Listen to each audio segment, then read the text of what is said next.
ايه الحقد والغل والوساخه دي؟ عايزين ايه؟ في ايه؟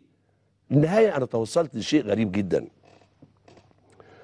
اللي توصلت له احنا على الشعب الجزائري. للاسف ده انا قلت الكلام ده ما حدش خد باله منه في الاول. وبعض الناس قالت لي عيب، الوطنيه والقوميه والاخوه والورده والفله. في ايه؟ في ايه؟ انتوا عارفين الناس دي، معظم الناس اللي حاقده على مصر دي حاقده ليه؟ لان مصر اللي علمتهم، مصر اللي اكلتهم، مصر اللي شربتهم، مصر اللي خلتهم يعرفوا ينطقوا، مصر اللي حررتهم، مصر اللي صرفت عليهم وما زالوا بيجي تعلموا لحد دلوقتي في مصر.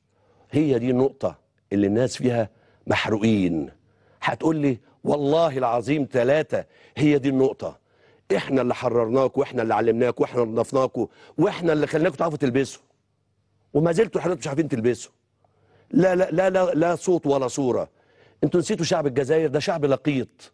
ايوه شعب لقيط، اللي بيقول لك مطلع عاهرات من السجون عشان تيجي لبناتنا ويقلعوهم ويعملوهم.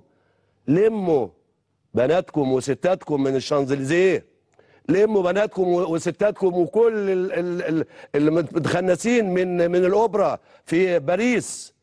انتوا بتقارنوا نفسكم بينا ازاي؟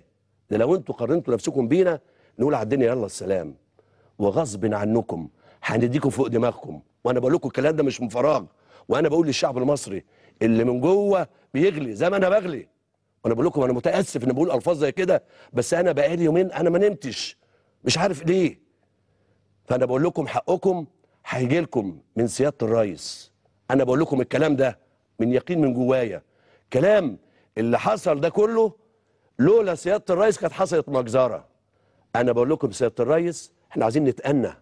احنا كشعب هناخد حقنا، هناخده بالضرب بالقوه بالعافيه بكل شيء، حتى لو احنا لكم الجزائر. شوف بقى وصلتونا لايه؟ اتقوا شر الحليم اذا غضب.